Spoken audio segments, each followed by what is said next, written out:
Welcome to enlighten class. நாம daily use பண்ற adverbs இந்த வீடியோல பார்க்கலாம். Parts of speechல 8 இருக்கு. அதுல ஒண்ணுதான் இந்த adverbs. Adverbsனா அந்த பேர்லயே அதனுடைய மீனிங் இருக்கு. Verbs எக்ஸ்பிளைன் பண்ற வேர்டு. இந்த adverbsல 5 important kinds இருக்கு. அது ஒன்னொன்னா எக்ஸாம்பிள் சென்டென்ஸோட பார்ப்போம். வீடியோக்குள்ள போறதுக்கு முன்னாடி நம்ம சேனலை சப்ஸ்கிரைப் பண்ணாதவங்க சப்ஸ்கிரைப் பண்ணிக்கோங்க. கூடவே பக்கத்துல இருக்க பெல் பட்டனை பிரஸ் பண்ணிக்கோங்க. First one, adverbs of manner. இது என்ன இன்ஃபர்மேஷனை ப்ரொவைட் பண்ணும்னா, இந்த கொடுத்திருக்க சென்டென்ஸ்ல என்ன ஆக்ஷன் நடக்குதோ அந்த ஆக்ஷன் எப்படி நடக்குது அப்படின்றத பத்தி சொல்லும். இப்போ இது adverbs of mannerக்கு எக்ஸாம்பிள் வேர்ட்ஸ் பார்த்தா slowly, fast, carefully, carelessly, effortlessly, urgently இந்த மாதிரி வரும். ராம் மிகவும் கவனமா வாகனம் ஓட்டுறார். Ram drives very carefully. Ram drives very carefully. இங்கே carefully அப்படின்றது adverbs of manner. அவர் டென்னிஸ் போட்டியில சிரமம் இல்லாம வெற்றி பெற்றார். He won the tennis match effortlessly. He won the tennis match effortlessly. இங்கே effortlessly அப்படின்றது adverbs of manner. அவள் மெதுவாக பரிசை திறந்தாள். She slowly opened the present. She slowly opened the present. இங்க slowlyன்றது adverbs of manner. இங்க இருக்க verb வந்து open. அந்த present open பண்றது திறக்கிறது தான் verb. அவ எப்படி திறக்கிறா? மெதுவா திறக்கிறா. அப்ப அந்த verb எக்ஸ்பிளைன் பண்ற வேர்டா அந்த slowly இருக்கு. இது வந்து adverbs of manner. ராஜா வேகமாக நடக்கிறார்.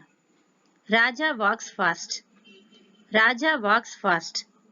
இங்க fastன்றது adverbs of manner. ஏன் அப்படின்னா இங்க இருக்கிற verb walks நடத்தல் நடக்கிறது. அது எப்படி வந்து ராஜா நடக்கிறாரு? வேகமா நடக்கிறாரு, ஃபாஸ்டா. அப்ப அந்த verb எக்ஸ்பிளைன் பண்ணுது. இது ஒரு adverbs of manner.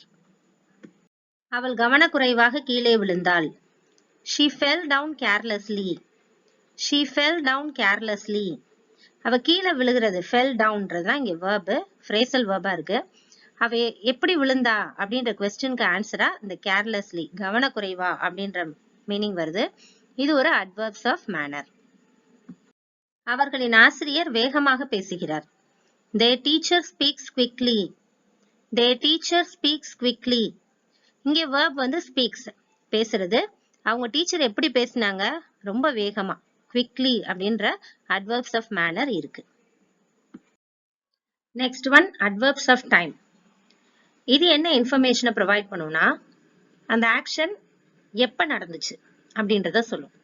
எப்படி adverbs of manner அந்த ஆக்ஷன் வந்து அதாவது verb எப்படி நடந்துச்சுன்னு சொல்லுதோ அதே மாதிரி இது வந்து அந்த ஆக்ஷன் எப்ப நடந்துச்சு அப்படின்றத சொல்லும். இதுக்கு எக்ஸாம்பிள் வேர்ட்ஸ் பார்த்தோம்னா yesterday, 3 weeks ago, in 2 days, tomorrow இந்த மாதிரி வரும். எங்கள் முடிவுகளை அடுத்த வாரம் உங்களுக்கு தெரிவிப்போம். We will let you know our decisions next week. We will let you know our decisions next week. இங்க இருக்கிற verb வந்து know, தெரியப்படுத்துறது. அவங்களுடைய முடிவுகளை அடுத்த வாரம் தெரிவிப்போம்னு சொல்றாங்க. அந்த தெரியப்படுத்துறது நோன்றதுதான் verb. அந்த verb வந்து எப்ப நடக்க போகுது அப்படின்னா அடுத்த வாரம் அப்படின்னு அந்த நேரத்தை குறிக்கிறதுனால இது adverbs of time.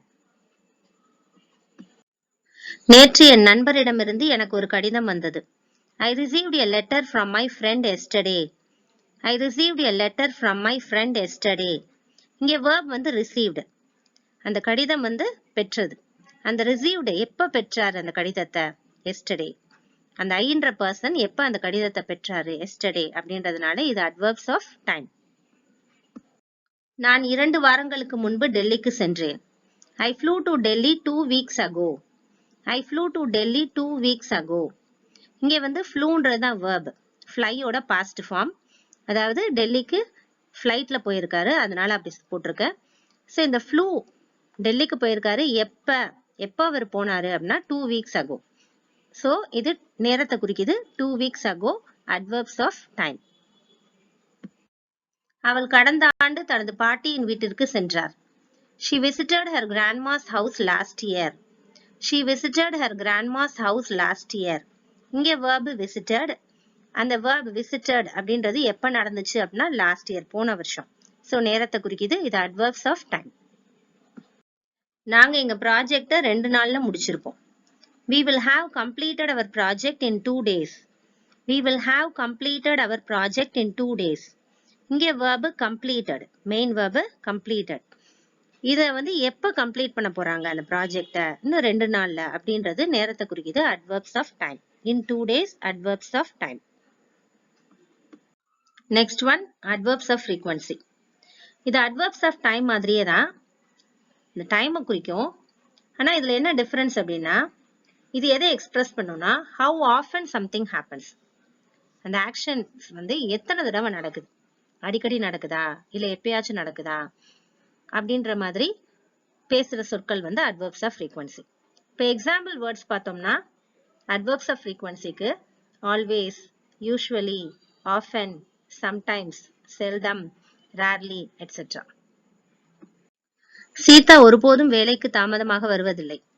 Sita is never late for work. Sita is never late for work. Sita எப்பவுமே வேலைக்கு தாமதமா வர்றதில்லை. அப்ப never அப்படின்னா எப்பவுமே இல்லை. சோ இது இங்க adverbs of frequency. அவர் எப்போதாவது விடுமுறை எடுப்பார். He seldom takes a vacation. He seldom takes a vacation. செல்டம்ன்றது இங்க adverbs of frequency. டேக்குன்ற மெயின் வேர்புக்கு முன்னாடி வந்திருக்கு. செல்டம் அப்படின்னா ரேர்லி, அரிதா, ரொம்ப அரிதா அப்படின்னு வரும். இது ஒரு adverbs of frequency. நான் வழக்கமா காலை 6 மணிக்கு எழுந்திருப்பேன். I usually get up at 6 a.m. I usually get up at 6 a.m. இங்க usually அப்படின்றது வழக்கமா நம்ம செய்யக்கூடிய வேலைகளை சொல்லையில யூஸ் பண்றது. இது ஒரு adverbs of frequency. usually getன்ற மெயின் வேர்புக்கு முன்னாடி வந்திருக்கு. அவள் அடிக்கடி தனது சகோதரியுடன் சண்டையிடுகிறாள். She often fights with her sister. She often fights with her sister. இங்க oftenன்றது adverbs of frequency. fightன்ற மெயின் வேர்புக்கு முன்னாடி வந்திருக்கு. அவ அடிக்கடி அவளோட சகோதரியோட சண்டை போடுறான். சண்டை போடுறது, ஃபைட் பண்றதா இங்க verb. அந்த ஃபைட்டிங் எப்ப நடக்குதுன்னா அடிக்கடி நடக்குது அப்படின்னு சொல்றாங்க. often அப்படின்றது adverbs of frequency. அவர்கள் எப்போதாவது திரைப்படங்களுக்கு செல்கிறார்கள். They occasionally go to the movies. They occasionally go to the movies.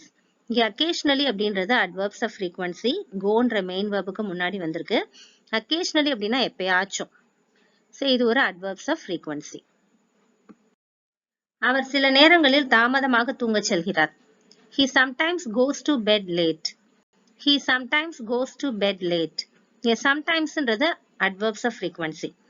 Main verb goக்கு முன்னாடி வந்திருக்கு. Next one, adverbs of degree. இது என்ன இன்ஃபர்மேஷனை ப்ரொவைட் பண்ணும்னா, எந்த அளவுக்கு அந்த ஆக்ஷன் நடந்திருக்கு அப்படின்றத சொல்லும். இதுக்கு எக்ஸாம்பிள் வேர்ட்ஸ் பார்த்தோம்னா a lot, at all, as well, in the end அந்த மாதிரி வரும். இந்த adverbs of degreeல இன்னொரு விஷயம் இது சென்டென்ஸ் உடைய எண்ட்ல தான் வரும், முடிவுல வரும். அவர்கள் கல்ஃப் விளையாடுவதை மிகவும் விரும்புகிறார்கள். They like playing golf a lot. They like playing golf a lot. இங்க verb லைக் பண்றது, விரும்புறது. எதை விரும்புறாங்கன்னா கல்ஃப் விளையாடுறது விரும்புறாங்க. எந்த அளவுக்கு விரும்புறாங்க? a lot, நிறைய, மிகவும். அப்ப a lot அப்படின்றது adverbs of degree. எப்பவுமே adverbs of degree இந்த எண்ட்ல வரும்னு பார்த்தோம் இல்லையா? சோ a lotன்ற வேர்டும் இங்க எண்ட்ல வந்திருக்கு. அவள் டிவி பார்ப்பதை ரசிக்கவில்லை என்று முடிவு செய்தாள். She decided that she doesn't enjoy watching TV at all. She decided that she doesn't enjoy watching TV at all. இங்க at all அப்படின்றது எப்பவுமே அப்படின்ற மாதிரி அர்த்தம் வருது. இது adverbs of degree.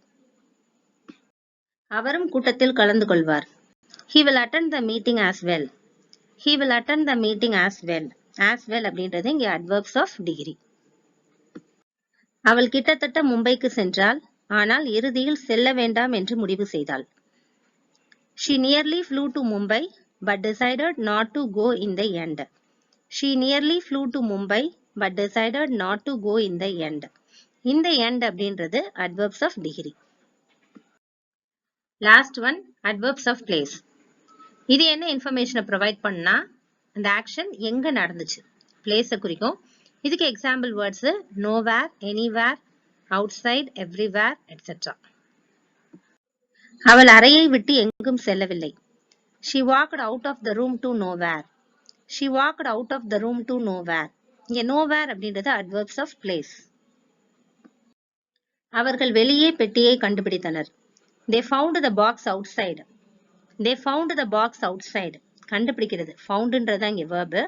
எங்க அதை கண்டுபிடிச்சாங்கன்னா வெளியே outside. So இது இடத்தை குறிக்குது. இது adverbs of place.